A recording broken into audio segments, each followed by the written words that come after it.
अस्सलाम वालेकुम students. I hope कि आप सब लोग ठीक होंगे। अच्छा, जो आज का हमारा टॉपिक है ना वो है रेशोज़ का। ठीक है, कुछ रेशोज़ हम आज की क्लास में पढ़ेंगे, कुछ रेशोज़ हम कल की क्लास में पढ़ेंगे और साथ में प्रैक्टिस करेंगे। ठीक है, सबसे पहले तो आपको ये पता होना चाहिए व्हाट इज़ अ रेशो।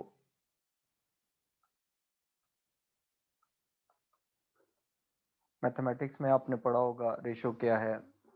ठीक है, आपने उसमें स्टैटिस्टिक्स में भी पढ़ा होगा। अच्छा, रेशो जो है it is a relative measure of performance।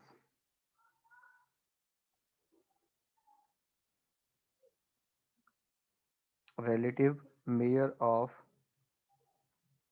performance। ठीक है, जो relative measure होता है ना, इसका मतलब होता है कि जब भी एक रेशो होगी वो हमेशा किसी एक वैल्यू जो है वो किसी दूसरी वैल्यू से लिंक कर रही होगी अपनी परफॉर्मेंस शो करने के लिए। ठीक है, ठीक है, प्रॉफिट अगर आप मेजर करते हैं, प्रॉफिट को इवेलुएट करते हैं तो आप किसी चीज़ के साथ लिंक करेंगे, या तो उसके कॉस्ट के साथ लिंक करेंगे या प्रॉफिट के साथ लिंक करेंगे, या आप ये देखेंगे कि वो आपकी जो इन्वेस्टमेंट है उसका कितने परसेंट है। ठीक है, यानी कि प्रॉफिट है वो आपका रेवेन्यू के कितने परसेंट है, प्रॉफिट जो है वो आपका जो उसका सेल्स या रेवेन्यू की चीज़ है, और उसके बाद जो इन्वेस्टमेंट है उसका कितने परसेंट है, जो कैपिटल लगाया उसका कितने परसेंट है। ठीक है, ये रेशो बेसिकली रिलेटिव मेजर है। ठीक है, अब इसमें यह है कि आपके पास ना जो ये मेजर यूज होता है तो इसमें कौन कौन से लोग, यूजर्स कौन कौन से होते हैं, बेसिकली कौन कौन से यूजर्स होंगे और वो इंफॉर्मेशन को यूज करेंगे। देखें, ऑर्गेनाइजेशन के जितने भी स्टेक होल्डर्स होते हैं वो सारे के सारे जो होते हैं वो इसमें इन्वॉल्व होते हैं, वो रेशोज यूज करते हैं। ठीक है, अब देखें उसमें कौन कौन से लोग होंगे। जैसे आपके पास फर्स्ट ऑफ ऑल जो रेशो को यूज करते हैं ना लोग, उनमें सबसे पहले आ जाती है मैनेजमेंट। ठीक है, मैनेजमेंट क्या करती है, मैनेजमेंट का काम क्या होता है बेसिकली। मैनेजमेंट का काम होता है प्लानिंग, ठीक है, implementation, controlling and decision making. ठीक है, अब जो मैनेजमेंट होती है उसको प्लान करने के लिए ना, प्लानिंग करने के लिए मैनेजमेंट को चाहिए कुछ एनालिसिस करने के लिए रेशोज चाहिए होती हैं। तो मैनेजमेंट क्या करती है, रेशोज को यूज करती है एनालिसिस करने के लिए कि ऑर्गेनाइजेशन बेटर परफॉर्म कर रही है या पुअर परफॉर्म कर रही है या उसी लेवल पे है। वो ऑर्गेनाइजेशन जो है वो मैनेजमेंट कंपैरिजन भी करती है, पिछले साल के साथ कंपेयर कर सकती है, किसी और ऑर्गेनाइजेशन के साथ कंपेयर कर सकती है। ठीक है, और डिफरेंट टाइप्स के मैनेजमेंट जो है वो मेयर्स यूज करती है।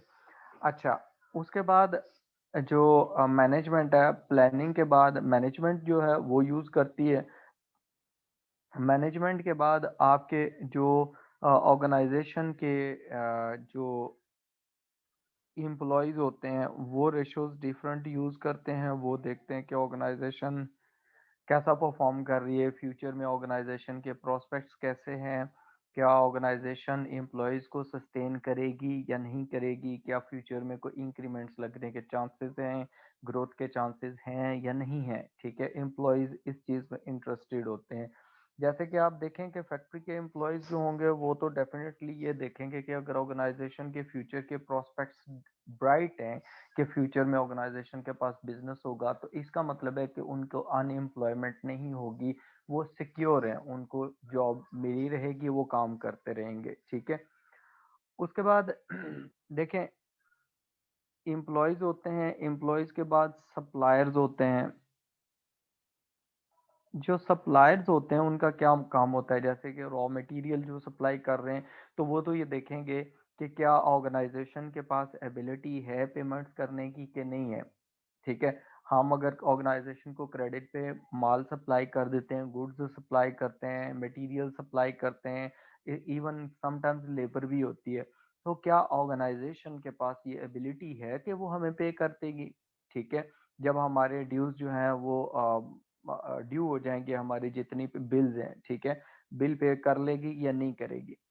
ठीक है, उसके बाद जो हमारे पास होते हैं, इन्वेस्टर्स होते हैं ऑर्गेनाइजेशन के अंदर, इन्वेस्टर्स जो होते हैं वो इन्वॉल्व होते हैं। इन्वेस्टर्स ये देखते हैं कि क्या ऑर्गेनाइजेशन में इन्वेस्ट किया जाए या ना किया जाए, और जो ऑलरेडी इन्वेस्ट है उस पे हमें रिटर्न कितना मिल रहा है, कितना प्रॉफिट मिल रहा है, ठीक है, वो सारी चीजें वो उसमें देखते हैं।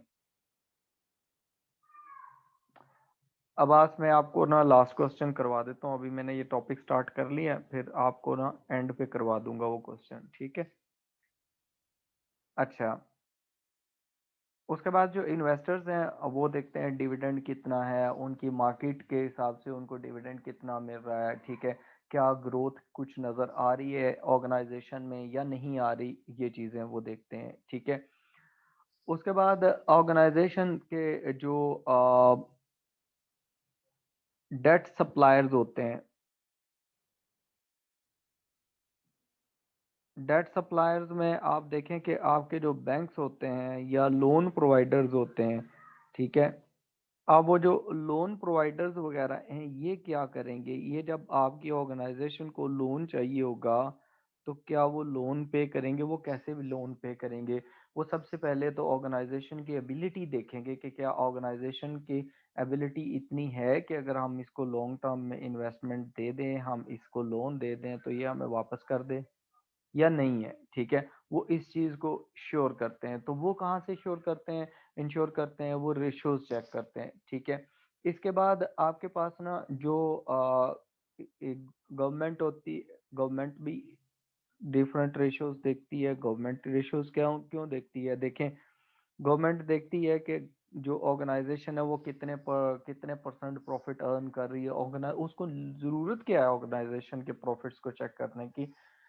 उसको ज़रूरत ये होती है कि एक तो ऑर्गेनाइज जो गवर्नमेंट होती है उसने टैक्सेस कलेक्ट करने होते हैं, तो वो ऑर्गेनाइजेशन के टैक्स कलेक्ट करने के लिए फिर उनके डाटा को भी एनालाइज करते हैं कि क्या इन्होंने जो टैक्सेस प्रोवाइड किए हैं, जो सप्लाई किए हैं, वो सही सप्लाई किए हैं या गलत सप्लाई किए हैं, ठीक है। अच्छा, उसके बाद आपके पास ना ये लोग होते हैं जो यूज़ कर रहे होते हैं, ठीक है।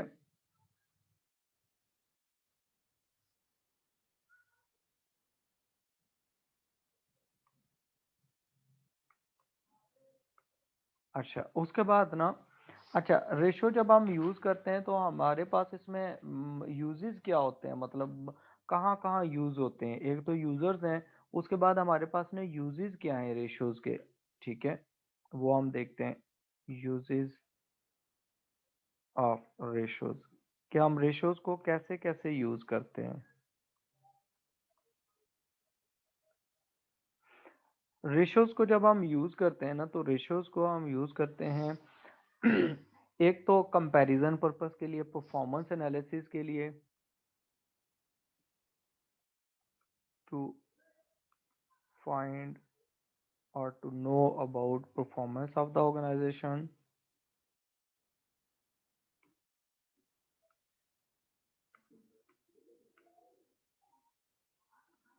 performance of a business, ठीक है। अब वो जो परफॉर्मेंस बिजनेस की है वो जब आपने मेजर करनी है परफॉर्मेंस, ठीक है, तो वो आप कंपैरिजन कर सकते हैं पास्ट ईयर के साथ, कंपैरिजन कर सकते हैं दूसरी ऑर्गेनाइजेशन के साथ, ठीक है। तो आप क्या जब परफॉर्मेंस मेजर करते हैं आप बिजनेस की, तो वो उसमें देखते हैं कि आपके पास ना अगेंस्ट कंपेटिटर्स, आपके कंपेटिटर्स कौन से हैं उसके अगेंस्ट, ये दूसरी चीज है इसमें, ठीक है। और फिर परफॉर्मेंस आप मेजर करते हैं अगेंस्ट प्रीवियस ईयर्स, ये भी एक इसका यूज होता है कि आप परफॉर्मेंस प्रीवियस ईयर्स के अगेंस्ट मेजर करते हैं। अच्छा, उसके बाद हमने ऊपर देखा कि मैनेजमेंट इन्वॉल्व होती है, ठीक है। जब ये सारा कुछ मैनेजमेंट करती है अगेंस्ट कंपेटिटर्स, ठीक है, और अगेंस्ट प्रीवियस ईयर, तो मैनेजमेंट क्या करती है? मैनेजमेंट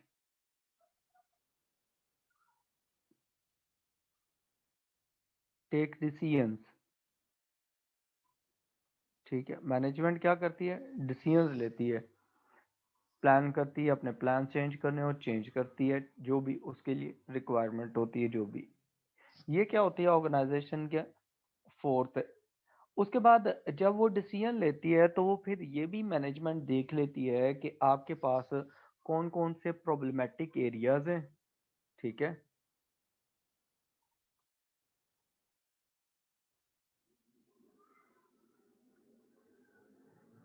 प्रॉब्लमेटिक एरियाज जो हैं कैन बी आइडेंटिफाइड, आप उनको आइडेंटिफाई कर सकते हैं। मैनेजमेंट आइडेंटिफाई करती है प्रॉब्लमेटिक एरियाज में कहाँ पर परफॉर्मेंस उनकी अच्छी नहीं हुई, तो फिर उसके मुताबिक वो क्या करती है? ऑर्गेनाइजेशन फिर प्लान करना शुरू कर देती है, ठीक है।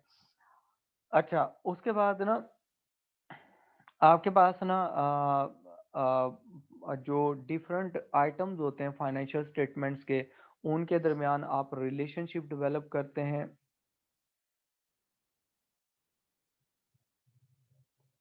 Develops relationships between various items of financial statements। जो फाइनेंशियल स्टेटमेंट्स हैं वो कौन कौन सी हैं? इनकम स्टेटमेंट और स्टेटमेंट ऑफ फाइनेंशियल पोजीशन। उसमें जैसे आप प्रॉफिट को मेजर करते हैं और देखते हैं आपकी इन्वेस्टमेंट जो है, या जो आपने एसेट बिजनेस में लगाए हुए हैं, या जो कैपिटल लगाया हुआ है, उसका कितने परसेंट है। तो कैपिटल जो होता है वो कहाँ पर पड़ा होता है? वो स्टेटमेंट ऑफ फाइनेंशियल पोजीशन में होता है। और जो आपके पास इनकम पड़ी होती है, जो प्रॉफिट पड़ा होता है, वो प्रॉफिट कहाँ होता है? वो आपका आपके पास इनकम स्टेटमेंट का पार्ट होता है, ठीक है। तो इस तरह के रिलेशंस जो होते हैं डिफरेंट आइटम्स के दरमियान, वो जब आप रेशियोज करते हैं तो उसमें वो डेवलप हो जाते हैं, ठीक है। और आपके जो डिफरेंट बिजनेसेस हैं ना, वो क्या कर सकते हैं? उनको आप कंपेयर कर सकते हैं। जब कंपैरिजन करते हैं ना, इट हेल्प्स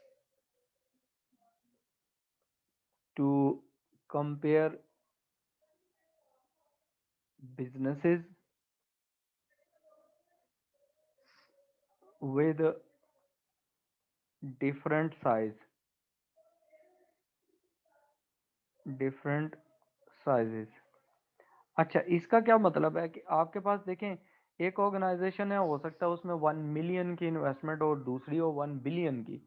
तो जब आप उनका कंपैरिजन करते हैं तो फिगर्स में तो आप कंपैरिजन कर नहीं सकेंगे, क्योंकि जिसके पास इन्वेस्टमेंट ज़्यादा है, रेवेन्यूज भी ज़्यादा होने, प्रॉफिट भी ज़्यादा होने, एब्सोल्यूट वैल्यू की टर्म में, तो आप कंपैरिजन उसमें डिफिकल्ट हो जाते हैं। लेकिन अगर आप देखना चाहते हैं कि किसी ऑर्गेनाइजेशन ने कितने परसेंट प्रॉफिट अर्न किया है, ठीक है, और दूसरी ऑर्गेनाइजेशन के साथ कंपेयर करना चाहते हैं, तो फिर आपको रेशोज ही कैलकुलेट करना पड़ेंगी, रेशोज ही यूज करना पड़ेंगी। अच्छा, जो रेशोज होती हैं ना, इसमें आप रेशोज हम पढ़ते हैं उससे पहले ना हम एक रिवाइज कर लेते हैं। बेसिक अप्रोच थी हमने इनकम स्टेटमेंट और स्टेटमेंट ऑफ फाइनेंशियल पोजीशन की, ठीक है। आपके पास इनकम स्टेटमेंट है, ठीक है, और दूसरे नंबर पर स्टेटमेंट ऑफ फाइनेंशियल पोजीशन है, ठीक है। ये दो चीजें हम इनको रिवाइज करते हैं। देखें, हमारे पास जो आती थी ना सेल्स, ठीक है, हम फर्स्ट ऑफ ऑल लिखते थे कि हमारे पास नेट सेल्स कितनी है, लेस हम उसमें से करते हैं कॉस्ट ऑफ सेल्स,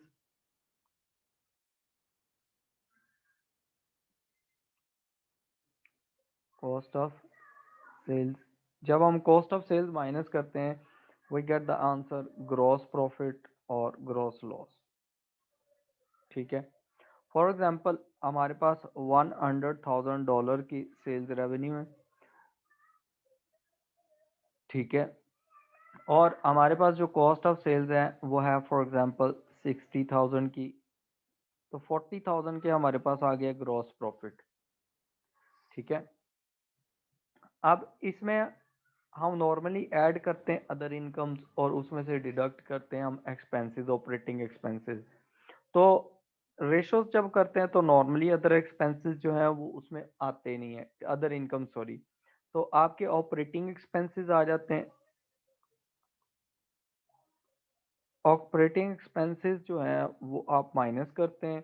ठीक है, फॉर एग्जांपल आपके ऑपरेटिंग एक्सपेंसेस आ गए 15,000 के,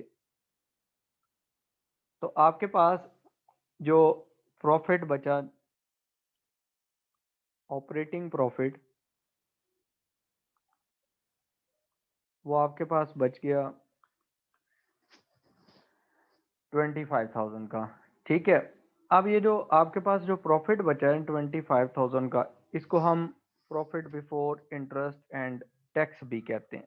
profit before interest and tax, यानी कि टैक्स पे करने से पहले और इंटरेस्ट डिडक्ट करने से पहले ये आपका प्रॉफिट है। अब आप इसमें क्या करेंगे, इसमें से लेस करते हैं finance cost. Finance cost is interest on loan, जो आपने लोन लिया है उस पे जो इंटरेस्ट होता है that is called finance cost. अब आप उसे माइनस करते हैं, फॉर एग्जांपल आपके पास वो आ जाता है 5,000 का, तो आपके पास जो प्रॉफिट बचा है आफ्टर टैक्स इंटरेस्ट सॉरी, वो आपके पास बच गया है कितना, 20,000 का प्रॉफिट आफ्टर इंटरेस्ट और बिफोर टैक्स। ठीक हो गया, ये आपके पास आ गया। अब इसमें से आप क्या करते हैं, माइनस करते हैं लेस कॉरपोरेशन टैक्स, ये कंपनी के केस में होता है। ठीक है, वो आप पे करते हैं। एज्यूम करते हैं कि हमारे पास अभी कोई कॉरपोरेशन टैक्स नहीं है बेसिक लेवल पे। 20,000 हमारे पास क्या है, प्रॉफिट आफ्टर टैक्स आ गया है। 20,000 इज प्रॉफिट आफ्टर टैक्स। ठीक हो गया, profit before tax PBT and profit after tax. Profit after tax अगर पेपर में भी कहे तो उसका मतलब ये है कि आपने इंटरेस्ट ऑलरेडी उसमें से माइनस कर दिया। अच्छा, जब हम आते हैं ना नॉन प्रॉफिट ऑर्गेनाइजेशन उसमें स्टेटमेंट ऑफ फाइनेंशियल पोजीशन में, तो स्टेटमेंट ऑफ फाइनेंशियल पोजीशन में सबसे पहले हम लिखते हैं नॉन करंट एसेट्स कितने। ठीक है, फिर हमारे पास करंट एसेट्स आ जाते हैं। करंट एसेट्स के बाद हमारे पास आ जाते हैं करंट लाइबिलिटीज, और फिर हमारे पास आ जाती हैं नॉन करंट लाइबिलिटीज,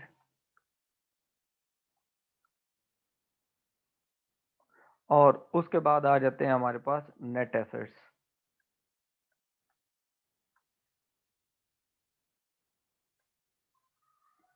ठीक है, अच्छा जो नेट एसेट्स आते हैं ना, उसके बाद हमारे पास जो नेक्स्ट चीज होती है वो आती है हमारे पास ना, यहाँ पर ना नेट एसेट्स के बाद कैपिटल वाला एरिया आ जाता है। ठीक है, कैपिटल हमारे पास ओपनिंग कैपिटल प्लस जो नेट प्रॉफिट आता है। ठीक है, फाइनेंस्ड बाय।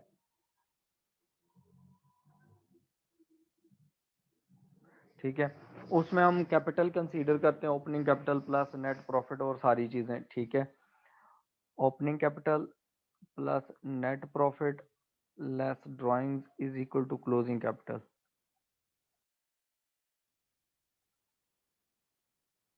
Closing capital. ठीक हो गया।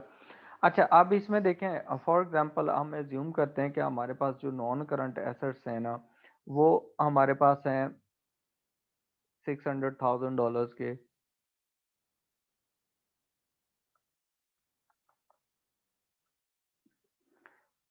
जो करंट एसेट्स हैं वो हमारे पास $400,000 के हैं। करंट लाइबिलिटीज हमारे पास से $200,000 की हैं। नॉन करंट लाइबिलिटीज हमारे पास से $300,000 की हैं। ठीक है, अब यहाँ देखें हमारे पास जो है टोटल कितना आ गया। हमारे पास एक इक्वेशन होती है जो हमने अकाउंटिंग इक्वेशन पढ़ी थी कि assets are equal to capital plus liabilities. ठीक है, हमने इसको अकॉर्डिंगली लेके चलना है, उसके accordingly assets are equal to capital plus liabilities. अब यहाँ देखें हमारे पास जो है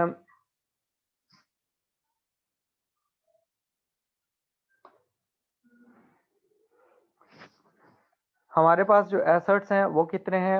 हमारे पास एसेट्स हैं 600,000 प्लस 400,000, टोटल है 100,000 के टोटल एसेट्स।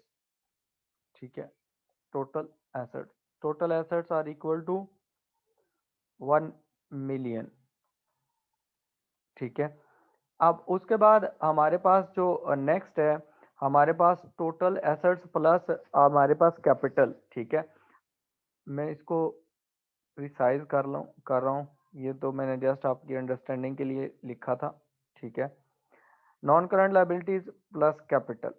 ठीक है, ये हमारे पास आ जाता है कितने का, ये हमारे पास कैपिटल। अब हमारे पास ये भी आना चाहिए, total capital plus liabilities must be equal to 1 million. ठीक है, तो हमारे पास फिर कैपिटल इन्वेस्टमेंट कितनी हुई, 5 लाख के तो हमारी लायबिलिटीज हैं, इसका मतलब है 5 लाख की हमारे पास कैपिटल बच गया। ठीक है, अब हम इसको इस पे एनालिसिस करते हैं कि हमने रेशियोज कैसे कौन कौन सी कैसे कैसे यूज करनी है। अच्छा, अब देखें हमारे पास ना जो रेशियोज हैं वो हमने यूज करनी है। तो रेशियोज में सबसे पहले हम प्रॉफिटेबिलिटी रेशियोज को चेक करते हैं कि प्रॉफिटेबिलिटी रेशियोज कौन कौन सी हैं। अब जो हमारे पास प्रॉफिटेबिलिटी रेशियोज है ना,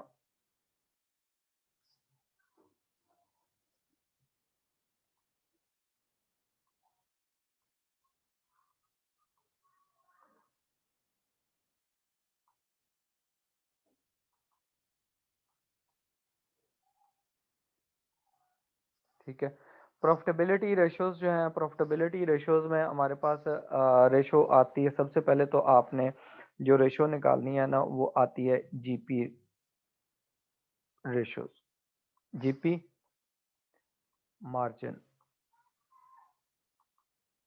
ठीक है, जीपी मार्जिन का जो फॉर्मूला है वो है gross profit divided by sales revenue multiply by 100। ठीक हो गया। जैसे कि ऊपर ये हमारे पास जो हमने कैलकुलेशंस यूम की हैं, कैलकुलेशंस की हैं, 40,000 हमारे पास है ग्रॉस प्रॉफिट और सेल्स रेवेन्यू है 100,000।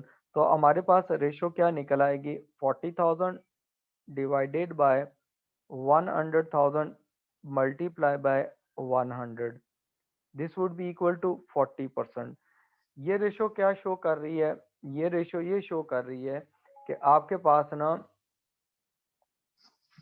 प्रॉफिट कितने परसेंट है, ग्रॉस प्रॉफिट आपके सेल्स रेवेन्यू का। ठीक है, your gross profit is 40% of your sales revenue. ठीक है, आपके सेल्स रेवेन्यू जब भी आप कोई चीज सेल करते हैं उसमें 40% आपका प्रॉफिट होता है। अच्छा, उसके बाद जो सेकेंड रेशियो है वो आपके पास आती है जीपी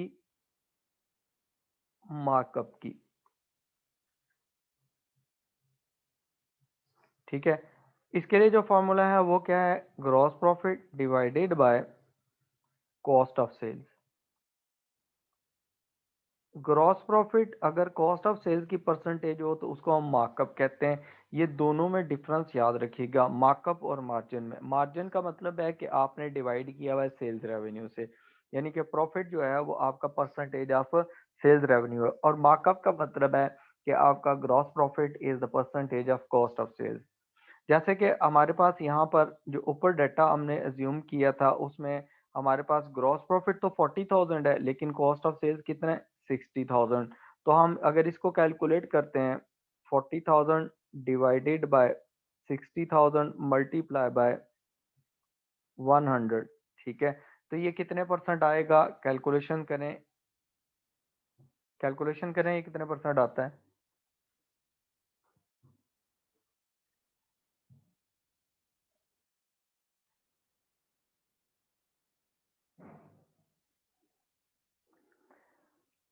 ये आपका आता है 66.67%। ठीक हो गया।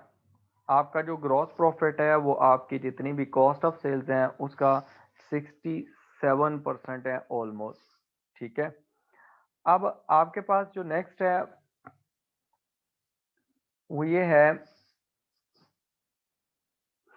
जीपी मार्कअप आ गया, जीपी मार्जिन आ गया। अब एक रेशो ये होती है आपके पास ना कि आप कैलकुलेशंस करें ऑपरेटिंग एक्सपेंसेस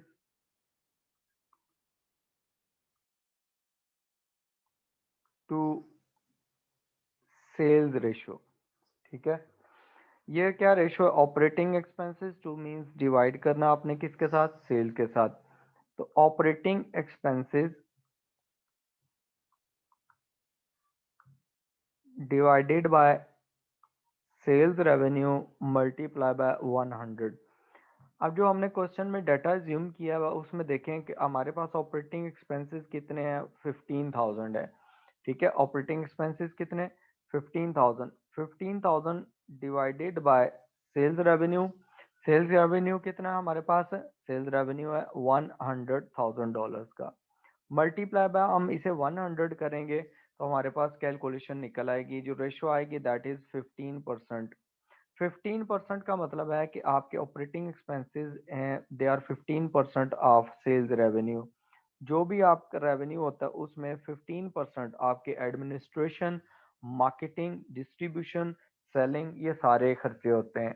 ठीक है, और जो आपके पास ये मार्कअप रेशो है ये बताती है कि आपकी gross profit is 66.67% of cost of sales. ठीक हो गया। अच्छा, हमारे पास ऑपरेटिंग एक्सपेंसेस ये भी हो गए। उसके बाद हमारे पास ना जो रेशो आती है वो आती है प्रॉफिट मार्जिन की। आपसे ना सिंपली उसने ना प्रॉफिट मार्जिन का वर्ड यूज किया, उसने ये नहीं कहा कि ये नेट प्रॉफिट मार्जिन है, या उसने ये नहीं कहा कि ये हमारे पास जो है ग्रॉस प्रॉफिट मार्जिन है। तो आप क्या करेंगे इसके लिए? कैलकुलेशंस करेंगे profit before interest and tax, यानी कि ऑपरेटिंग प्रॉफिट ये यूज होंगे, डिवाइडेड बाय आप इसे क्या करेंगे? Sales revenue. मार्जिन का मतलब है आपने डिवाइड करना है सेल्स रेवेन्यू के। सेल आपका प्रॉफिट जो है वो सेल्स की परसेंटेज है। जैसे कि हमारे पास यहाँ पर profit before interest and tax कितना हमारे पास निकला है? Profit before interest and tax 25,000 है। 25,000 को आप डिवाइड कर दें सेल्स रेवेन्यू के साथ। ठीक है, जो सेल्स रेवेन्यू है वो हमारे पास कितना है? 100,000 मल्टीप्लाई बाय 100। तो हमारे पास आंसर आएगा 25%। 25% ऑफ सेल्स रेवेन्यू। इसका मतलब है कि आपने जो नेट प्रॉफिट कमाने ना ऑपरेटिंग एक्सपेंसेस निकाल के, वो 25% हैं किसके? आपके टोटल सेल्स रेवेन्यू के। अब जितनी भी रेशो, ये जो रेशोज हैं जो हमारे पास प्रॉफिट मार्जिन रेशो गिवन है, जीपी मार्जिन रेशो गिवन है, net profit margin ratio given है। जीपी मार्जिन रेशो जो है ये हाई रेशो जो होगी वो शो करेगी गुड परफॉर्मेंस को, यानी कि आप बेटर परफॉर्मेंस कह सकते हैं। ठीक है, जो रेशोज होंगी हमारे पास बेटर परफॉर्मेंस कब होगी? When this ratio will be high. जो हमारे पास जीपी मार्कअप है ये भी बेटर परफॉर्मेंस तब शो करेगा, सेम केस है, और एज अबव कि जितनी ये हाई होगी उतनी बेटर परफॉर्मेंस शो करेगी। ऑपरेटिंग एक्सपेंसेस जो हैं वो जो है उसका क्या है, operating expenses to sales ratio, ये बेटर परफॉर्मेंस कब होगी,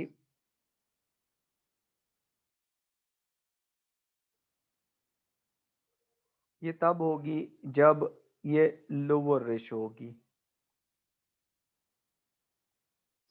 ऑपरेटिंग एक्सपेंसेस टू सेल्स। अच्छा, उसके बाद आपके पास है प्रॉफिट मार्जिन रेशो। जो प्रॉफिट मार्जिन रेशो है ये भी बेटर परफॉर्मेंस कब शो होगी,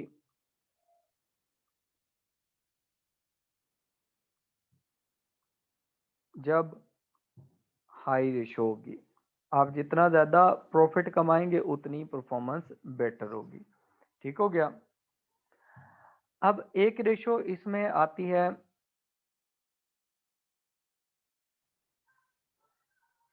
फिफ्थ रेशो, वो है रिटर्न ऑन कैपिटल एम्प्लॉयड।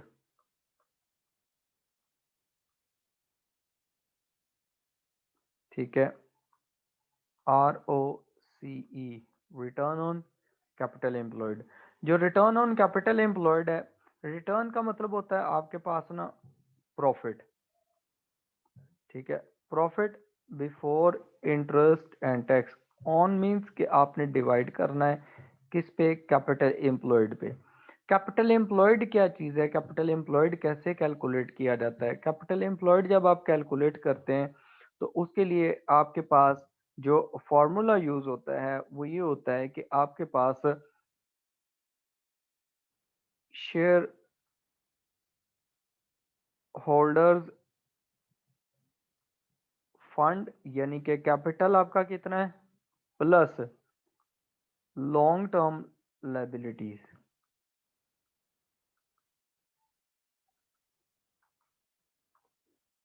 ठीक हो गया।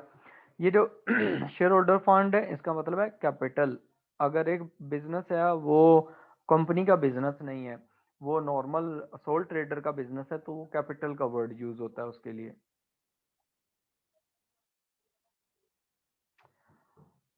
प्रॉफिट मार्जिन रेशो जो है अब्बास, ये मैं आपको दोबारा समझा देता हूँ। प्रॉफिट मार्जिन रेशो जो होती है ना, उसका मतलब होता है कि आपका जो प्रॉफिट है वो आपके सेल्स रेवेन्यू का कितने परसेंट है। मार्जिन का हमेशा मतलब होता है कि आपने सेल्स पे डिवाइड करना है। तो जो प्रॉफिट होगा वो आप यूज करेंगे profit before interest and tax. ठीक है, profit before interest and tax divided bye आपके सेल्स रेवेन्यू, तो मल्टीप्लाई बाय 100 करेंगे। ये जितनी रेशियो ज्यादा होगी, यानी कि आपका जितना नेट प्रॉफिट जो होगा वो ज्यादा होगा as a percentage of the sales revenue, उतनी बेटर परफॉर्मेंस है। ठीक है, उसके बाद आपके पास आता है जो नेक्स्ट है वो है return on capital employed. Return का मतलब है profit, profit before interest and tax divided by capital employed. एक तो कैपिटल एम्प्लॉयड का तरीका ये है कि आप capital plus long term liability. Simple capital का मतलब होता है ऑनर की इन्वेस्टमेंट, सिर्फ सिंपल। अगर कैपिटल एम्प्लॉयड कहा जाता है तो उसका मतलब है कि जितनी भी लॉन्ग टर्म पैसा लगा हुआ है बिजनेस में, फाइनेंस, वो सारी। ठीक है, उसमें कैपिटल क्योंकि परमानेंट होता है और लॉन्ग टर्म होता है बिजनेस में, वो भी आ जाएगा। प्लस जो लॉन्ग टर्म आपने लोन ले लिए वो भी उसके अंदर आ जाएंगे। तो आपके पास capital employed will be equal to capital plus long term liabilities. इसे शेयर होल्डर्स फंड भी कहते हैं कंपनी के केस में। या आप इसको कैलकुलेट कर सकते हैं एसेट्स वाली साइड से, यानी कि टोटल एसेट्स, ऑर्गेनाइजेशन के टोटल एसेट्स कितने हैं, ठीक है, माइनस उसमें से करंट लाइबिलिटीज माइनस कर लें। दोनों केसेस में यही आंसर आएगा। ठीक हो गया, दोनों केसेस में क्या होगा, यही आंसर आएगा आपका। अच्छा, अब इसमें यह है कि इसमें हमारे पास ना ये जो फॉर्मूला है, इसमें देखें अगर हम वैल्यूज पुट करते हैं ऊपर से तो जो हमारे पास profit before interest and tax है, ये वाली वैल्यू हमारे पास हमने ऊपर भी यूज की है प्रॉफिट मार्जिन की रेशो में, ये है 25,000। ठीक है, कैपिटल एम्प्लॉयड हम निकाल लेते हैं पहले वाले फॉर्मूला से कि यानी capital plus long term liabilities. तो ऊपर हम जो स्टेटमेंट ऑफ फाइनेंशियल पोजीशन बनाई है उसमें कैपिटल है 500,000 का, और उसमें लॉन्ग टर्म लाइबिलिटीज है आपके पास $300,000 की। तो इसका मतलब है कि आपके पास ये कितना आ जाता है, 500,000 प्लस आपके पास 300,000, टोटल 800,000 मल्टीप्लाई बाय 100। ठीक है, ये पहला जो फॉर्मूला है उसके अकॉर्डिंगली हमने इसको कैलकुलेट किया हुआ है। ठीक है, तो हमारे पास ये कितना बनता है, 25,000 डिवाइडेड बाय 800,000 मल्टीप्लाई बाय 100। ये आंसर आता है आपका 3.125% ऑफ कैपिटल एम्प्लॉयड। ये रेशो ये शो कर रही है कि आप जो भी इन्वेस्टमेंट बिजनेस में करते हैं ना, जो भी इन्वेस्टमेंट आपने बिजनेस में की हुई है लॉन्ग टर्म, उसमें कैपिटल है प्लस लॉन्ग टर्म लाइबिलिटीज हैं दोनों, उस पे जो रिटर्न जनरेट हो रहे हैं ना कंपनी, वो 3.125% कर रही है। ठीक है, अब ये कौन सा फॉर्मूला यूज किया हमने, यहाँ पर जो फॉर्मूला यूज किया वो क्या यूज किया, profit before interest and tax divided by capital employed में हमने क्या किया, capital plus long term liabilities multiply by 100। ठीक हो गया, हम इस तरह भी कैलकुलेशन कर सकते हैं। हम इसकी कैलकुलेशन दूसरे फार्मूला से भी कर सकते हैं, एसेट्स वाले फार्मूला से। ठीक है, लेकिन बेटर रेकमेंडेड ये है कि आप capital plus long term liabilities के थ्रू करें। ठीक है, ये वाला फर्स्ट जो है ये रेकमेंडेड है, आप ये यूज कर लें, बेटर है। ठीक है, उसके बाद अगर आप दूसरा फार्मूला यूज करना चाहते हैं कि आपने profit before interest and tax divided by आपने total assets minus current liabilities निकाल दी, फिर भी कैलकुलेशन सेम आएंगी, मल्टीप्लाई बाय 100। ठीक है, अब आप देखें आपके पास profit before interest and tax 25,000 ही है, डिवाइडेड बाय टोटल एसेट्स आपके हैं बैलेंस शीट ऊपर जो हमने स्टेटमेंट ऑफ फाइनेंशियल पोजीशन बनाई है उसमें टोटल एसेट्स हैं कितने के, 100,000 के, उसमें से करंट लाइबिलिटीज कितनी है, 200,000 की। ठीक है, टोटल एसेट्स आपके 1 मिलियन के, और उसमें से आपकी करंट लाइबिलिटीज हैं $200,000 की, मल्टीप्लाई बाय 100। ठीक है, अगेन आंसर वही आएगा आपका 3.125%। ठीक है, अब ये जो रेशो होती है ना, ये higher ratio shows better performance. ठीक है, कौन सी रेशो बेटर परफॉर्मेंस शो करेगी, higher ratio, higher ratio shows better performance.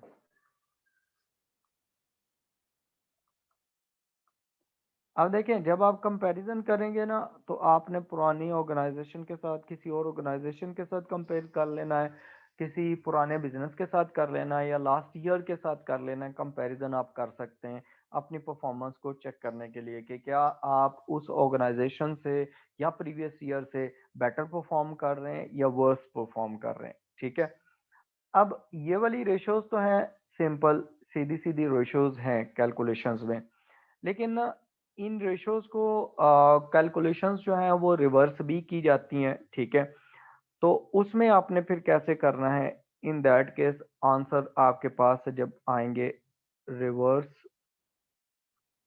Ratios, वो आप कैसे करेंगे इनको, क्योंकि अभी साथ पढ़ी हैं तो साथ ही इनको भी मैं आपको कैलकुलेशन सिखा देता हूँ कि आपने वो कैसे करनी है। अच्छा देखें, रिवर्स रेशोज में ना फॉर एग्जांपल आपको वो कहता है कि आपके पास ना ग्रॉस प्रॉफिट मार्जिन गिवन है वो है 20%। ठीक है, सेल्स आपको गिवन है फॉर एग्जांपल $200,000 की, ये गिवन है।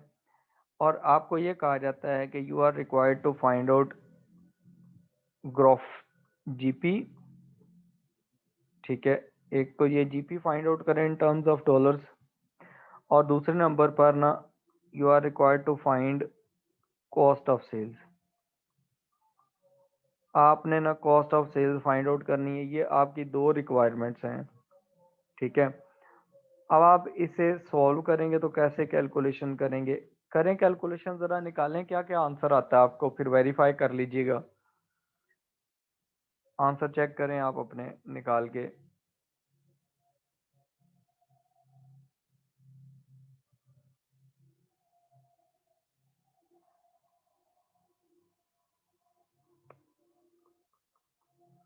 देखें, जो आंसर गिवन है ना,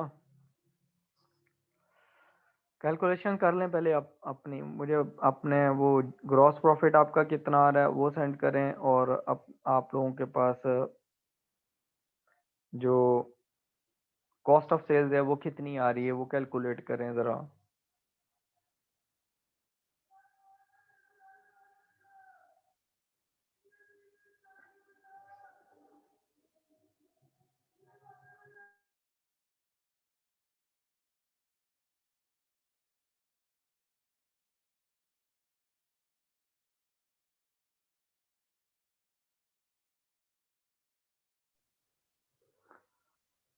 अच्छा देखें, अपने सोल्यूशन ज़रा मैच करें। देखें, आपके पास जब आंसर गिवन हो ना किसी रेशो का, जैसे जीपी मार्जिन का आंसर गिवन है, इसका फॉर्मूला लगा लें, GP divided by sales multiply by 100।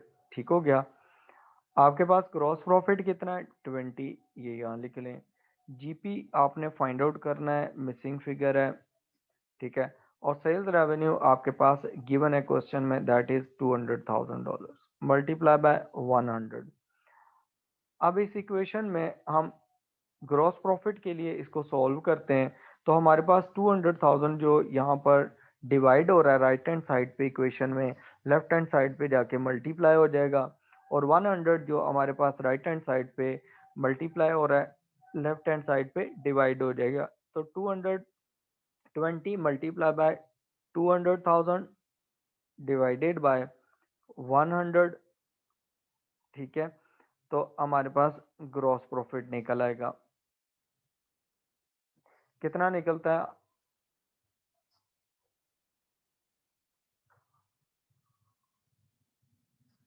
20 into 200,000 divided by 100। ठीक है, तो आपके पास जो ग्रॉस प्रॉफिट निकलता है वो निकल रहा है कितना, 40,000। ठीक हो गया। अब आपके पास जो सेकंड है उसमें उसने कहा है कि you are required to find out the cost of sales. ठीक है, जब हमें ग्रॉस प्रॉफिट भी मालूम है और हमें सेल्स भी मालूम है, तो हमें पता है कि हमारे पास sales less cost of sales जो होती हैं, कॉस्ट ऑफ सेल्स ये इक्वल होती हैं हमारे पास ना जीपी के। ठीक है, तो जो हमारे पास ग्रॉस प्रॉफिट है वो हमारे पास कितना आ रहा है, ग्रॉस प्रॉफिट है हमारे पास 40,000 का, और हमारे पास जो सेल्स रेवेन्यू है, सेल्स रेवेन्यू है हमारे पास $200,000 का। तो difference between sales revenue and sales revenue and GP would be treated as a cost of sales. तो वो जो कॉस्ट ऑफ सेल्स है वो कितना आपके पास आ रहा है 160,000 का।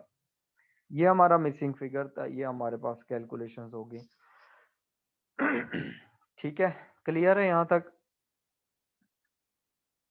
अच्छा, अब देखें, हमारे पास ये तो है, हमारे पास उसने दे दिया जीपी मार्जिन और कैलकुलेशंस कर ली। फिर समटाइम्स हमें ना, फॉर एग्जांपल उसने कहा है कि आप कैलकुलेशन करें, उसने कहा जीपी मार्जिन जो है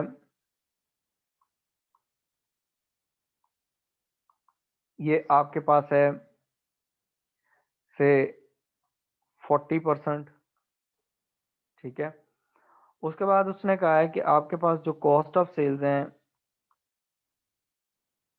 वो आपके पास हैं $400,000।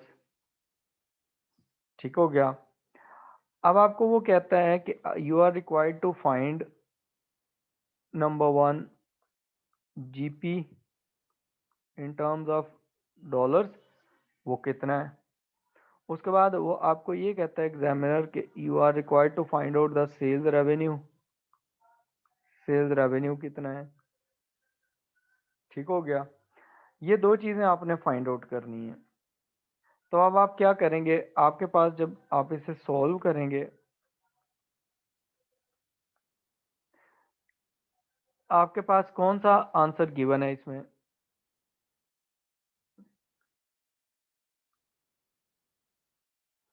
देखें, आपको उसने दिया हुआ है जीपी मार्जिन। ठीक है। जीपी मार्जिन जो है ना, उसका जो फॉर्मूला है वो क्या है, GP divided by sales multiply by 100। देखें, आपको उसने जीपी का तो आंसर दे दिया है, ठीक है, जीपी मार्जिन आपके पास है ना, तो आपके पास जीपी है ना सेल्स रेवेन्यू है, दोनों नहीं है ना। ठीक है। तो इसका मतलब है आप ये इक्वेशन आप यूज नहीं कर सकते, इसको आप यूज नहीं कर सकेंगे इस सूरत में। तो फिर आप क्या करेंगे, फिर आपने एक और इक्वेशन यूज करनी है कि जो सेल्स होती हैं, सेल्स प्राइस या सेल्स रेवेन्यू, वो इक्वल होती है cost of sales plus GP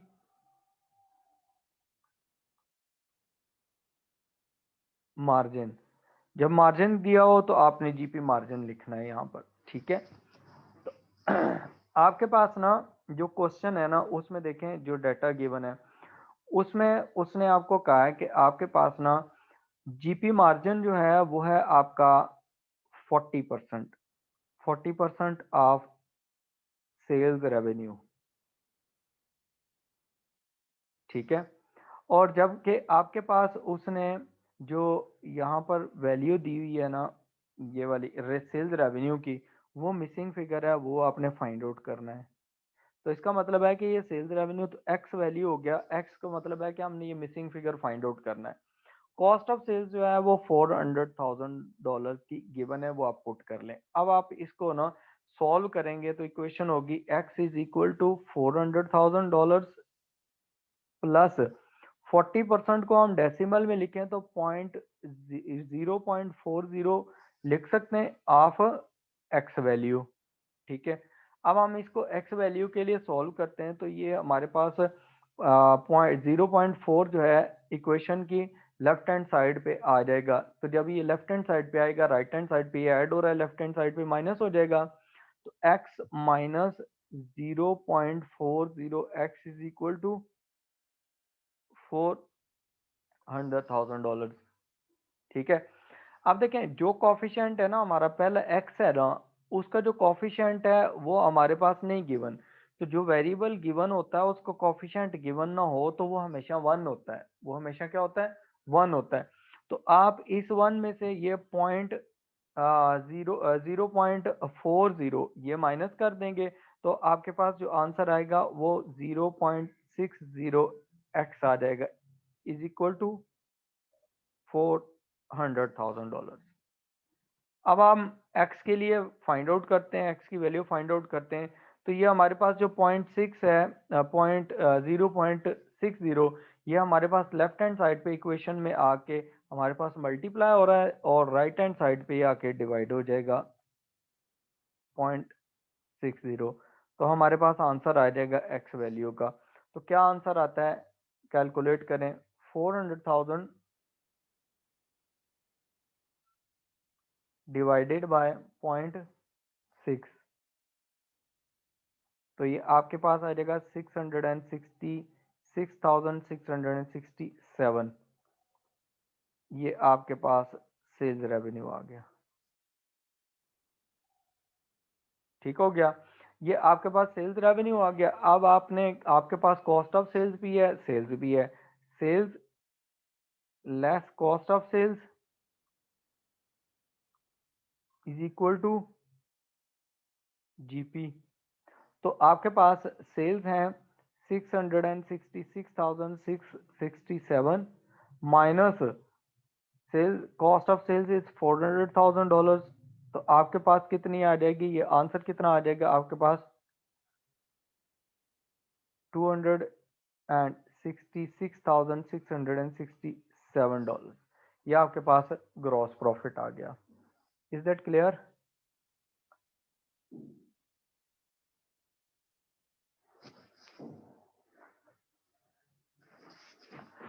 हाँ जी मुर्तज़ा, जब मार्जिन होता है तो सेल्स 100% होती है, और मार्कअप में जब होता है तो उस टाइम कॉस्ट 100% होती है।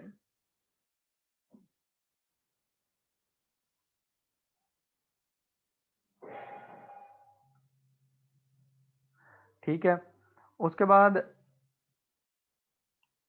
नेक्स्ट जो आता है ना, फॉर एग्जांपल एक और एग्जांपल लेते हैं, उसमें देखें हमारे पास ना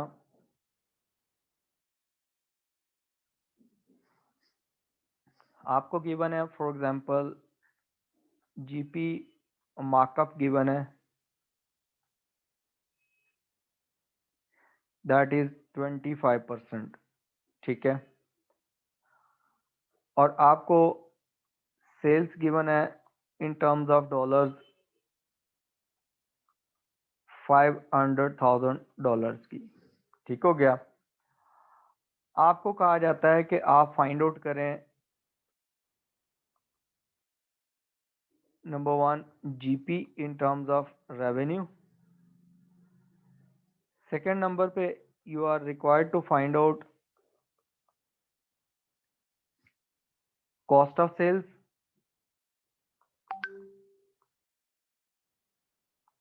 ठीक है, और थर्ड नंबर पे फॉर एग्जांपल आपको वो ये कहता है कि आपने find GP margin ratio.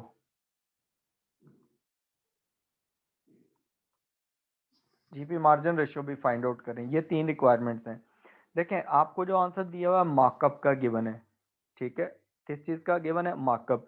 First of all तो आप इसका ना जब सॉल्यूशन निकालेंगे तो आपने फॉर्मूला लगा लेना है मार्कअप वाला। मार्कअप वाला फॉर्मूला क्या है, GP markup is equal to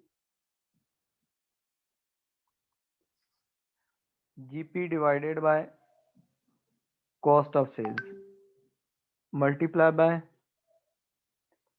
100। ठीक हो गया, ये पहला फॉर्मूला है। अब यहाँ देखें आपके पास ना जीपी मार्कअप तो गिवन है, ये आपके पास गिवन है, जीपी नहीं आपके पास गिवन, ना ही कॉस्ट ऑफ सेल्स गिवन है। इसका मतलब है अब आपने ये फॉर्मूला नहीं लगाना, आपने इक्वेशन लगा लेनी है जिसमें sales equal to cost of sales plus GP. अब जीपी क्या है, मार्जिन नहीं गिवन, मार्कअप गिवन है, तो आप यहाँ पर लिख लें मार्कअप। इसका मतलब है कि आपकी जो कॉस्ट ऑफ सेल्स है वो 100% होगी इस टाइम। ठीक है, अब आप इसमें वैल्यूज अगर पुट करते हैं तो वैल्यूज जब आप पुट करते हैं तो वो देखें आपके पास वैल्यूज कौन कौन सी आएंगी। अब देखें आपके पास ना सेल्स रेवेन्यू गिवन है 500,000 का, वो आप पुट कर दें। आपके पास कॉस्ट ऑफ सेल्स नहीं है, उसको हम एक्स एज्यूम कर लेते हैं। ठीक है, और जीपी मार्कअप गिवन है, उसको हम 25% लिखने के बजाय हम 0.25 लिख देते हैं। 25 डिवाइडेड बाय 100 करें, डेसिमल में आ जाएगा आंसर। ठीक है, 25% 0.25% ऑफ ये मार्कअप है, तो इसका मतलब है कॉस्ट का है। तो कॉस्ट तो हमारे पास एक्स वैल्यू है, तो हमारे पास ये हो जाएगा X plus 0.25 X is equal to 500,000। हम इसे फर्दर सॉल्व करते हैं तो 500,000 इज इक्वल टू, अब ये जो कॉफिशिएंट पहला पहला वेरिएबल गिवन है एक्स, जो कॉस्ट ऑफ सेल्स है, इसका कॉफिशिएंट 1 है। ठीक है, इसमें 0.25 ऐड हो जाएगा तो ये 1.25 एक्स हो जाएगा। अब हम इसे एक्स की वैल्यू के लिए सॉल्व कर लेंगे। 1.25 मल्टीप्लाई हो रहा है एक्स के साथ, दूसरी साइड पे आके डिवाइड हो जाएगा, डिवाइडेड बाय 1.25 आ जाएगा। तो आपके पास यहाँ पर ना कॉस्ट ऑफ सेल्स कैलकुलेट हो जाएंगी। कैलकुलेट करें कॉस्ट ऑफ सेल्स आपकी कितनी आती है, 500,000 डिवाइडेड बाय 1.25,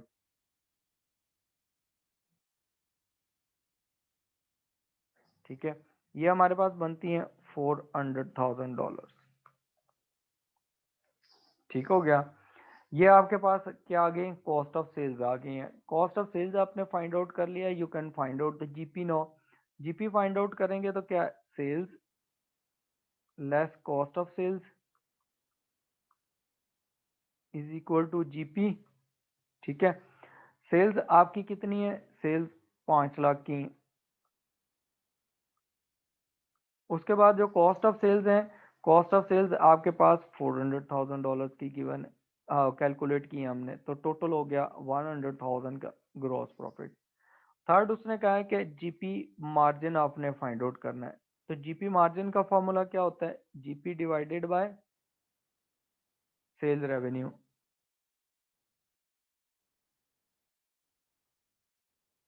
मल्टीप्लाई बाय 100।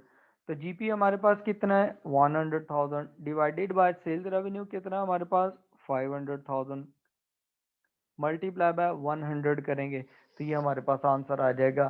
तो ये हमारे पास आता है 20%। ठीक है, तो GP margin is 20%, GP markup कितना है 25%। तो इस तरह के क्वेश्चन भी एग्जामिनर देता है फाइंड आउट करने के लिए। ठीक है, अच्छा, अब एक और एजम्पशन ले लेते हैं हमारे पास ना, कि सपोज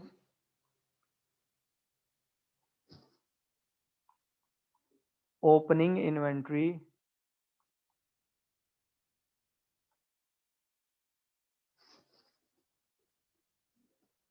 was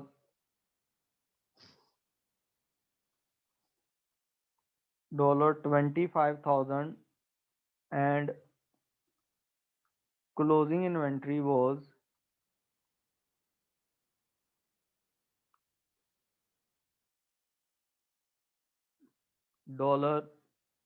$40,000,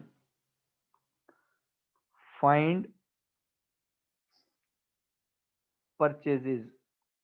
तो आपने परचेजेस को फाइंड आउट करना है। ठीक है, अब ये जो डाटा हम ऊपर यूज करके आए हैं उसी डाटा को यूज करना है आपने, और उसके आगे कैलकुलेशंस करनी है। तो अब आप कैसे परचेजेस फाइंड आउट करेंगे, देखें, हमने यहाँ पर ऊपर ना cost of sales find out कर ली है। जो कॉस्ट ऑफ सेल्स हमारे पास है $400,000 की। तो कॉस्ट ऑफ सेल्स के लिए जो हमारे पास फॉर्मूला लगता है वो क्या है, opening stock plus purchases minus closing stock is equal to cost of sales.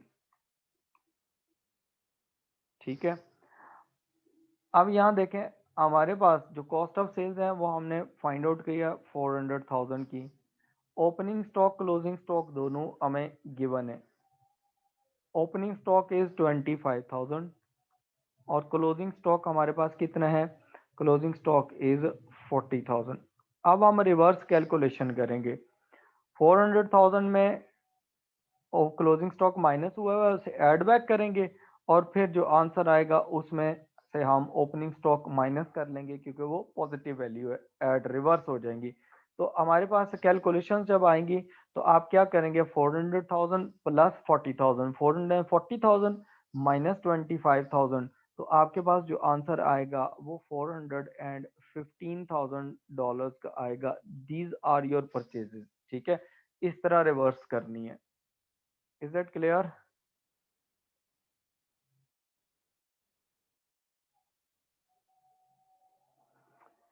Murtaza, अगर आप 500,000 का सिंपली 25% निकाल लेते हैं तो वो आपका मार्कअप तो नहीं बनेगा ना। वो तो सेल्स रेवेन्यू की परसेंटेज आप लगा रहे हैं, तो वो तो फिर आपका मार्जिन बन जाता है ना।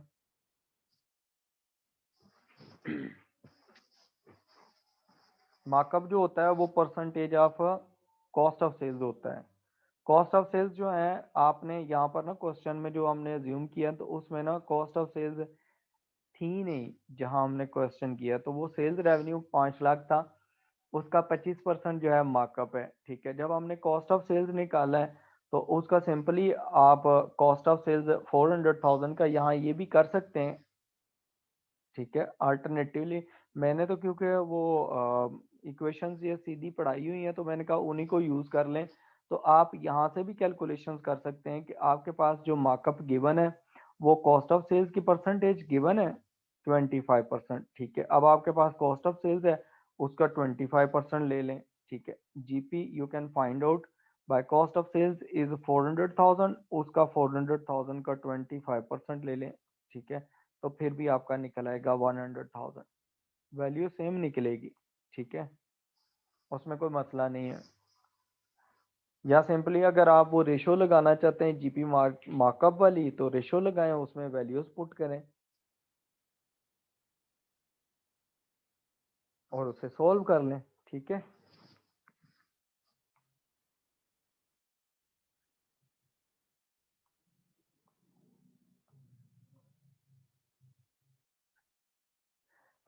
मुस्तफ़ा सॉरी अब्बास, आपको मैंने बताया था कि जो मार्कअप होता है वो percentage of cost of sales होता है, और मार्कअप जो होता है markup percentage of cost of sales होता है, और जो मार्जिन होता है वो परसेंटेज ऑफ सेल्स रेवेन्यू होता है।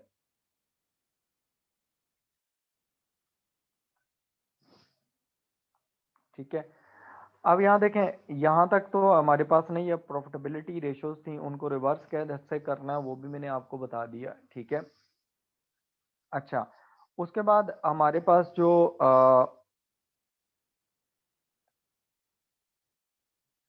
आती है ना रेशियोज, वो आती है हमारे पास ना करंट रेशो,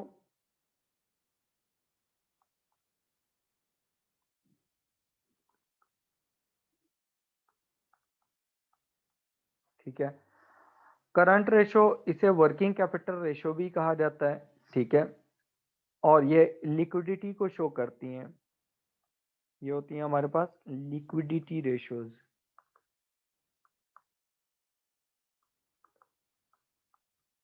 लिक्विडिटी जो रेशियोज होती हैं ना,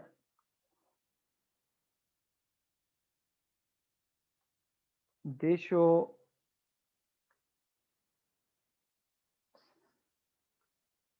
ability of a business to pay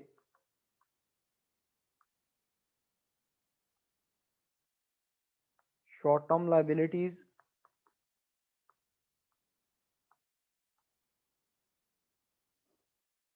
when they become due।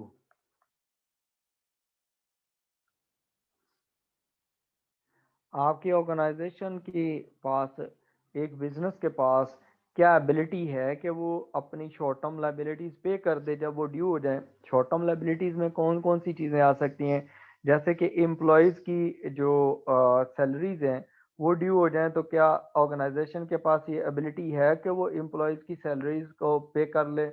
ठीक है, या ऑर्गेनाइजेशन जो है क्या उसके पास ये एबिलिटी है कि वो अगर उसके पास इलेक्ट्रिसिटी के बिल आ गए हैं, यूटिलिटी बिल्स आ गए हैं, इंटरेस्ट बैंक की तरफ से ड्यू हो गया, तो क्या उसके पास एबिलिटी है कि वो उनको पे कर दे क्या, या नहीं है। ठीक है, ये जो चीज़ है ना इसको हम कहते हैं कि ability of an organization to pay short term liabilities, और ये लिक्विडिटी कहलाती है। ठीक है, अब जो लिक्विडिटी है इसको हमने चेक कैसे करना है, उसके लिए रेशोज होती हैं। अब जो रेशोज हैं उनमें एक रेशो है पहली हमारे पास ना करंट रेशो। ठीक है, जो करंट रेशो है उसका जो फॉर्मूला होता है वो फॉर्मूला क्या होता है करंट रेशो का,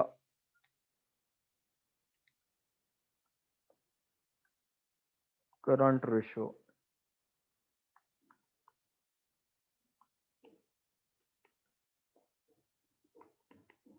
करंट रेशो जो होता है ये हमारे पास होते हैं current assets minus current liabilities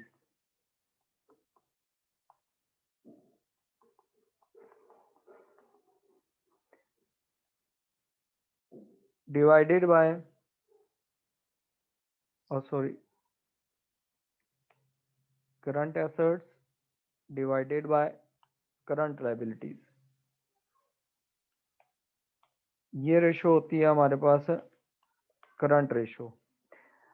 अब ये जो रेशो होती है ना, ये शो करती है कि ऑर्गेनाइजेशन की अगर करंट लायबिलिटीज ड्यू हो जाती हैं तो ऑर्गेनाइजेशन के पास कितने करंट एसेट्स हैं। ठीक है, ये टाइम्स में होती है रेशो। तो ये शो करती है बेसिकली जो आइडियल रेशो है ना, वो रेशो आइडियल रेशो होती है 2:1। ठीक है, आप इसको ऐसे भी लिख सकते हैं 2:1। इसका मतलब है for every $1 of current liability organization must have $2 of current assets. अगर हम इसके साथ डॉलर का साइन पुट कर लें तो इजी हो जाएगा इसको अंडरस्टैंड करना कि जब एक ऑर्गेनाइजेशन की जो करंट लायबिलिटीज है, हर $1 की करंट लायबिलिटीज के अगेंस्ट ऑर्गेनाइजेशन के पास $2 के करंट एसेट्स होने चाहिए। ठीक है, $1 की करंट लायबिलिटी है अगर, तो उसके अगेंस्ट $2 के करंट एसेट्स होने चाहिए ऑर्गेनाइजेशन के। ठीक है, अब जो करंट एसेट्स होते हैं वो कौन कौन से करंट एसेट्स होते हैं आप देखें। Cash in hand, cash at bank. ठीक है, दो चीजें हो गई। उसके बाद ट्रेड रिसीवेबल्स, इन्वेंट्री, ये आपके पास क्या है, और शॉर्ट टर्म इन्वेस्टमेंट्स।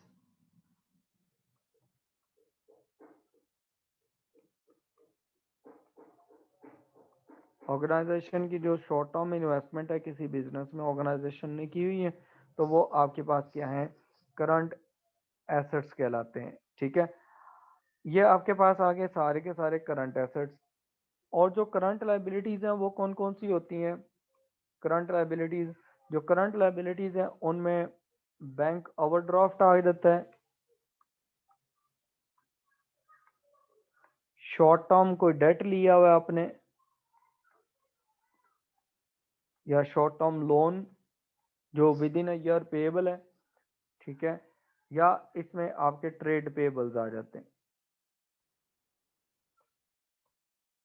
ठीक है, ये आपके पास क्या है, करंट लायबिलिटीज। तो अब इसमें क्या होता है, इसी तरह कोई और वेजेस ड्यू हैं वो भी आपकी करंट लायबिलिटीज में आ जाती हैं। इस तरह की चीजें ये सारी की सारी करंट लायबिलिटीज में आ जाती हैं। तो इनकी जो रेशो है, आइडियल रेशो है, आइडियल इसे बेंचमार्क रेशो भी कहते हैं। Bench mark ratio, benchmark ratio का मतलब होता है आपने इस रेशो के मुताबिक अपनी परफॉर्मेंस मेजर करनी है अगर आपके पास कंपैरेटिव फिगर नहीं है। ठीक है, तो आपके पास ऑर्गेनाइजेशन के पास फॉर एग्जांपल जो करंट एसेट्स हैं ना, फॉर एग्जांपल वो मैं कहता हूँ कि ऑर्गेनाइजेशन के पास ना $200,000 के करंट एसेट्स हैं, और जो करंट लायबिलिटीज हैं फॉर एग्जांपल वो 50,000 की हैं।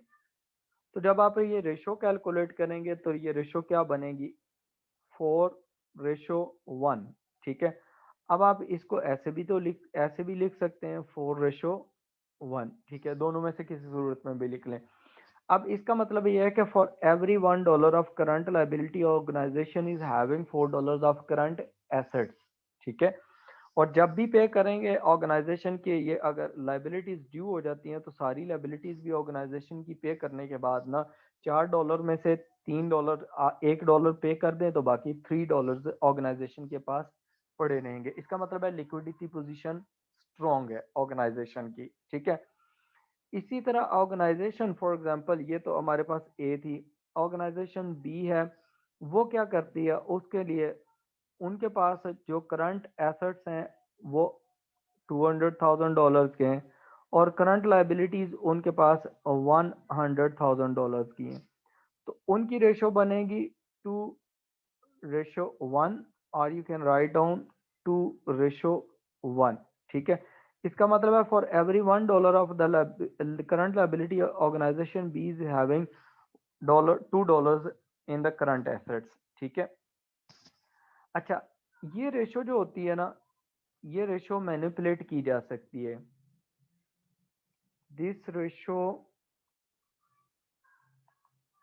Can be manipulated. मैनिपुलेट करने का मतलब होता है चेंज कर देना, अपनी मर्जी के रिजल्ट बना लेना, ठीक है। Can be manipulated by keeping high inventory levels.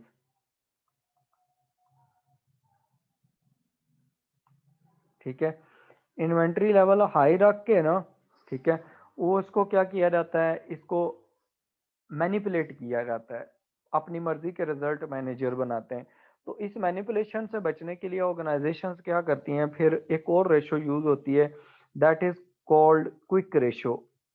Quick और acid test ratio. Quick ratio जो होती है ना, ये मॉडिफिकेशन है ऊपर वाली जो रेशो है ना, करंट रेशो उसी का। करंट रेशो में क्या करते हैं हम, current assets divided by current liabilities करते हैं।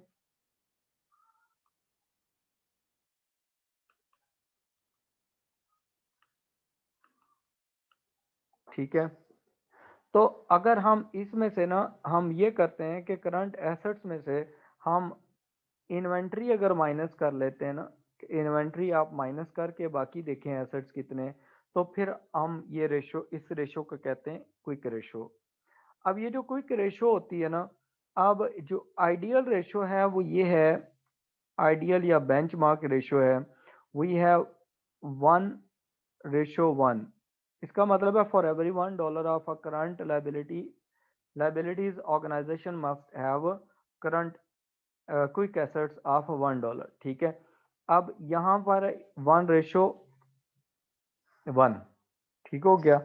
अब इसमें क्या है, अब हमारे पास ये जो रेशोज हैं, जब हमने ये आइडियल रेशो देखनी है, फिर हमारे पास ये तब देखनी है जब आपके पास ना कंपैरेटिव फिगर्स नहीं है। अगर कंपैरेटिव फिगर्स हैं तो फिर आपने देखना है कि वो कंपैरेटिव जो फिगर है, फॉर एग्जांपल किसी ऑर्गेनाइजेशन के हैं या प्रीवियस ईयर के हैं, तो अगर रेशो उससे कम हो गई है तो इसका मतलब है पुअर परफॉर्मेंस है, अगर रेशो उससे हाई है तो इसका मतलब है बेटर परफॉर्मेंस है।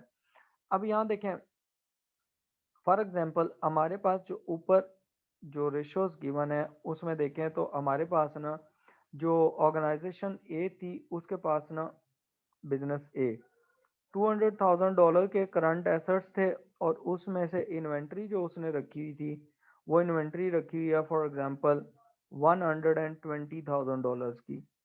वो माइनस कर लें और फिर उसकी रेशो मेयर करें। तो जब आप उस रेशो की बेस पे कैलकुलेशंस करेंगे, तो इन्वेंट्री अगर माइनस कर लें तो बाकी बचता है 80,000। ठीक है, 80,000 को आप डिवाइड करें 50,000 से, तो आपके पास क्या रेशो बनती है, ये बनती है 1.6:1। For every $1 of current liability organization A is having $1.6 of quick assets. ठीक है, कंपैरेटिवली ऑर्गेनाइजेशन बी जो है उनके पास $200,000 के करंट एसेट्स थे। ठीक है, और $200,000 के जो करंट एसेट्स थे उनमें से उनके पास जो करंट लाइबिलिटीज, जो इन्वेंट्री उसने रखी हुई है, वो है फॉर एग्जांपल 50,000 की। ठीक है, डिवाइडेड बाय 50,000। तो अगर हम देखें कंपैरेटिवली, तो उसके पास कितने जो हैं, सॉरी ये कितना 100,000 है, एक मिनट, ये है 100,000 डिवाइडेड बाय 100,000। ठीक है, दूसरी ऑर्गेनाइजेशन के पास तो उसकी जो क्विक रेशो है वो कितनी आती है, 150,000 डिवाइडेड बाय 5, 1.5:1। ठीक है, अब ये देखें, अगर हम कंपैरिजन करते हैं ना करंट रेशो की बेस पे, तो ऑर्गेनाइजेशन एक तो बहुत अच्छा परफॉर्म कर रही थी कि उसके पास $4 पड़े हुए थे for every $1 of current liabilities. But organization B के पास $1 की करंट लाइबिलिटी के अगेंस्ट सिर्फ $2 के करंट एसेट्स थे। जबकि जब हमने क्विक रेशो देखी, एसिड टेस्ट रेशो देखी, इन्वेंट्री माइनस करके उनकी ने जो इन्वेंट्रीज रखी थी, तो हमारे पास ये रेशो जो है, रेशो जो ऑर्गेनाइजेशन ए की है वो 4:1 से ड्रॉप होके 1.6:1 वन पे आ गई कि उसके पास $1 की करंट लाइबिलिटी को पे करने के लिए $1.6 के करंट क्विक एसेट्स हैं, जबकि ऑर्गेनाइजेशन बी जो है उसने इन्वेंट्री भी बिल्कुल थोड़ी रखी हुई थी 50,000 की कंपैरेटिवली दूसरी ऑर्गेनाइजेशन ए के मुकाबले में। तो उसकी तो इन्वेंट्री बहुत कम है। इन्वेंट्री कम होने की वजह से उसके लिए क्या हो गया कि उसकी परफॉर्मेंस जो है वो बेटर है क्विक रेशो जब हम इसमें जाते हैं क्विक रेशो में या एसिड टेस्ट रेशो के अकॉर्डिंगली। ठीक है, क्लियर है यहाँ तक?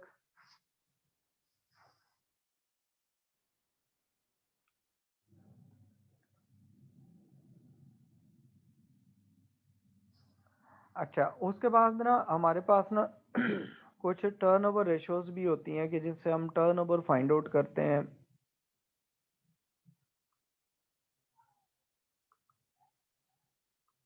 ठीक है, ऑर्गेनाइजेशन के जो इन्वेंट्री है उसके सबसे पहले टर्नओवर रेशियो इन्वेंट्री की फाइंड आउट की जाती है कि इन्वेंट्री टर्नओवर रेशियो क्या है। इन्वेंट्री टर्नओवर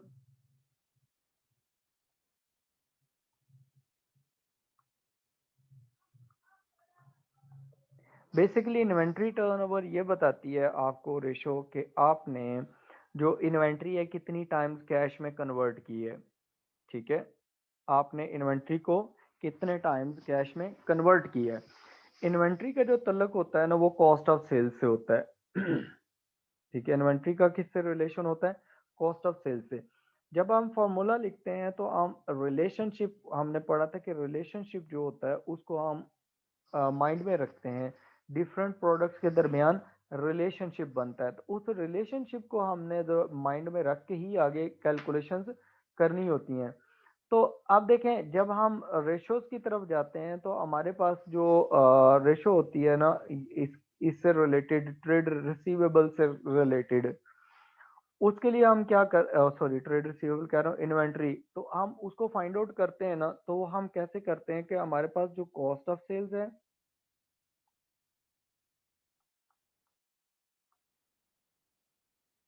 डिवाइड इसको करते हैं हम एवरेज इन्वेंट्री से।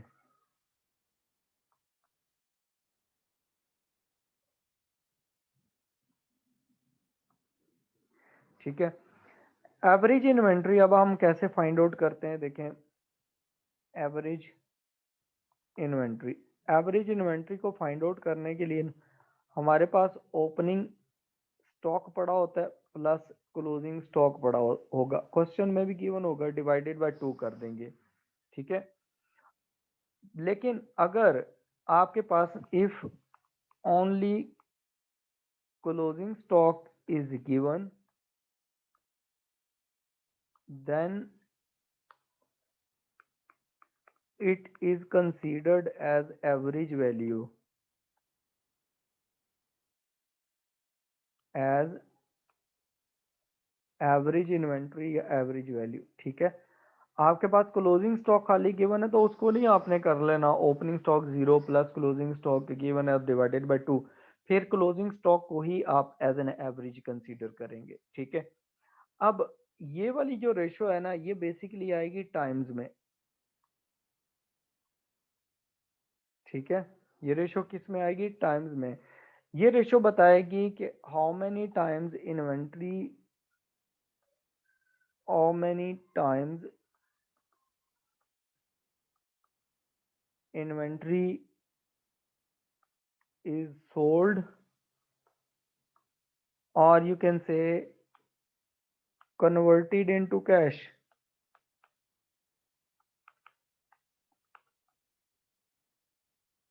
during a period। एक गिवन पीरियड होगा, एक साल का, 6 महीने का, तो उसमें कितनी बार आपने इन्वेंट्री सेल की या इन्वेंट्री को आपने कैश में कन्वर्ट कर दिया। This is the meaning of inventory turnover ratio in time. ठीक हो गया। उसके बाद आपके पास ना ये जो रेशियो है ये टाइम्स में नॉर्मली आपसे एग्जामिनर पूछता है, लेकिन डेज में भी पूछ सकता है। अगर आपको वो कहे ना कि डेज में कैलकुलेट करके दें रेशियो कि कितने दिन बाद ये इन्वेंट्री जो होती है ये कन्वर्ट हो जाती है फिनिश गुड्स में या सेल हो जाती है। तो ये जो रेशो आपने लिखी हुई है इसको पहले तो बात है आप कर लें रिवर्स। एवरेज इन्वेंट्री न्यूमरेटर में ले जाएं, ठीक है, divided by cost of sales. Cost of sales से आप उसे डिवाइड कर दें, रिवर्स होगी। मल्टीप्लाई बाय, क्योंकि डेज होते हैं तो डेज 365 डेज होते हैं या क्वेश्चन में गिवन होंगे 360 डेज, आपने उसके अकॉर्डिंगली मल्टीप्लाई कर देने। तो ये जो रेशो बताती है ये बताती है कि after how many days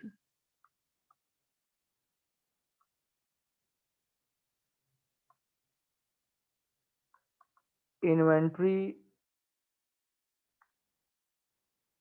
is converted into cash और सेल्स, कि कितने दिनों बाद आप इन्वेंट्री को सेल कर देते हैं, ठीक है। अच्छा देखें, अब इसमें रेशो कौन सी अच्छी होगी, जो डेज में है ना, आप जितने जल्दी इन्वेंट्री को सेल करेंगे उतना ही अच्छा है ना। Lower ratio shows better performance,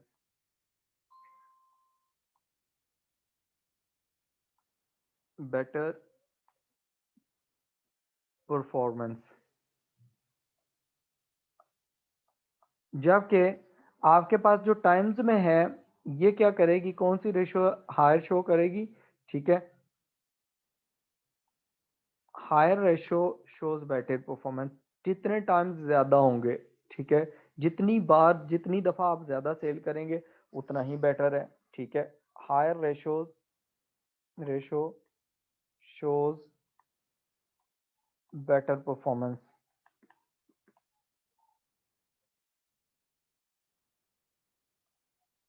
ठीक है, क्लियर है यहाँ तक। उसके बाद आपके पास इन्वेंट्री के बाद आता है trade receivables turnover ratio.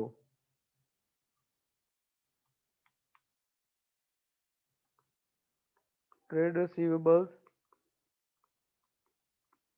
Turnover ratio, ठीक है। अब ये भी टाइम्स में भी हो सकती है, डेज में भी हो सकती है, दोनों में हो सकती है। टाइम्स में भी हो सकती है और डेज में भी होती है,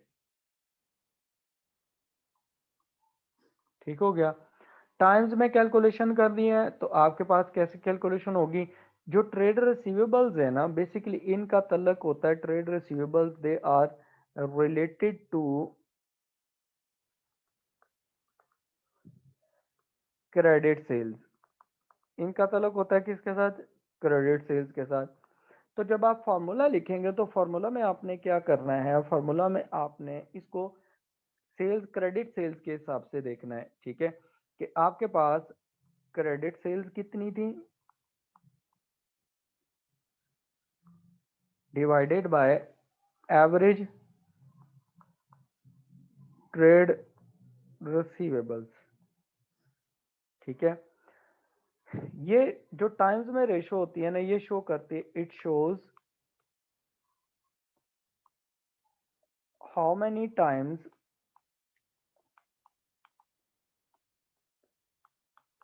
trade receivables are converted into cash,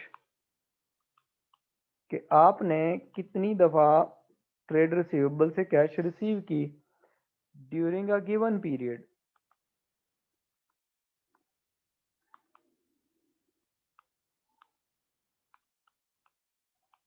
ठीक है। तो डेफिनेटली आप क्या करेंगे, जब आपने इसको देखना है तो आपके आपके माइंड में आएगा कि यार जितनी बार मैं ज्यादा कलेक्शन करूंगा उतनी बेटर है। तो इसका मतलब है higher ratio shows better performance,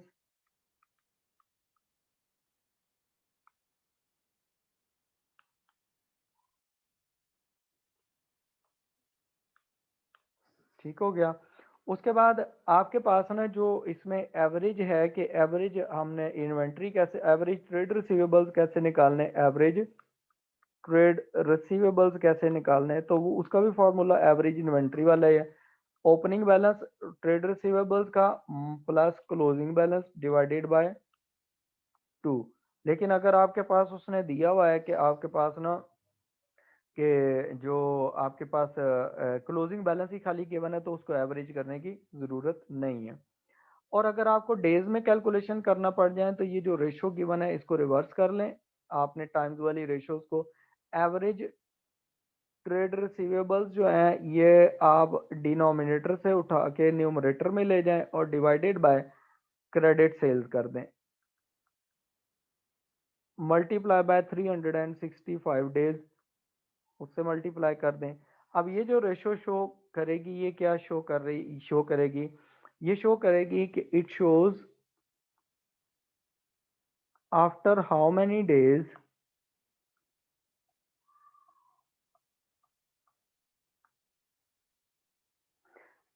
cash is collected from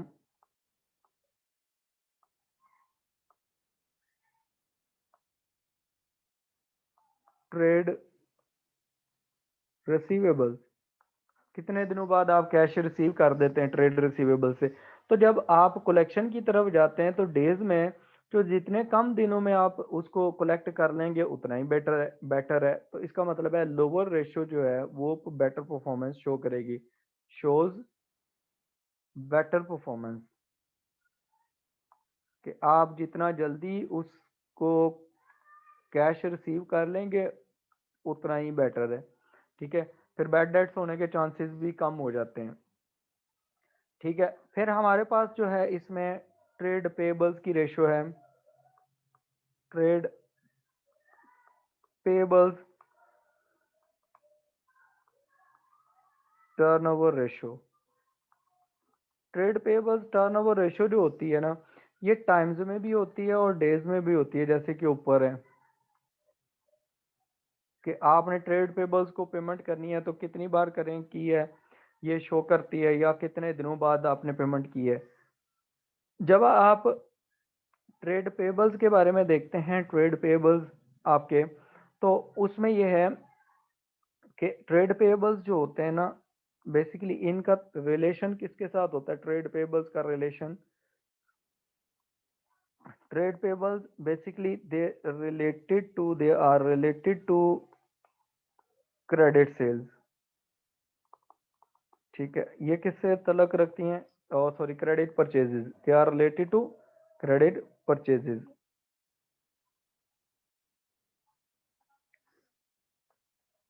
अब इसमें देखें जो टाइम्स है ना, अगर आपने टाइम्स में कैलकुलेशन करनी है credit, they are related to credit purchase, times में कैलकुलेट करनी है तो आप credit purchases divided by average trade payables, उससे डिवाइड कर देंगे। आपको ये शो करेगी कि आपने कितने टाइम कितनी बार पेमेंट की है अपने सप्लायर्स को। It shows how many times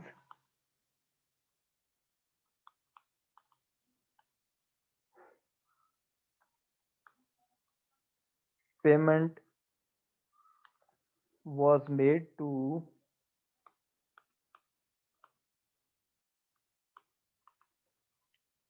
trade payables during a given time।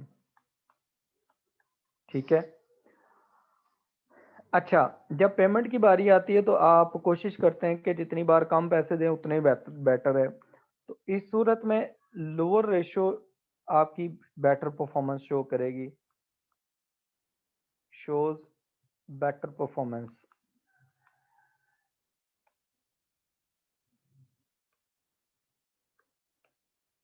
ठीक हो गया। और अगर डेज में आप कैलकुलेशन के लिए जाते हैं तो डेज में आपको पता चलता है कि after how many days you पे टू योर ट्रेड पेबल्स। तो आपने ये जो टाइम्स वाला फॉर्मूला है इसी को रिवर्स करना है, एवरेज ट्रेड पेबल्स न्यूमरेटर में आ जाएंगे, डिवाइडेड बाय आप क्रेडिट परचेजेस कर देंगे, मल्टीप्लाई बाय आप 365 डेज कर देंगे। ठीक हो गया। अब ये जो रेशो है ये क्या शो करती है, it shows after how many days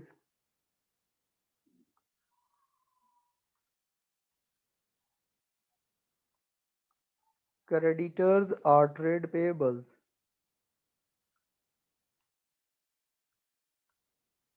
are paid, कितने दिनों बाद पेमेंट करते हैं आप क्रेडिटर्स को, ठीक है।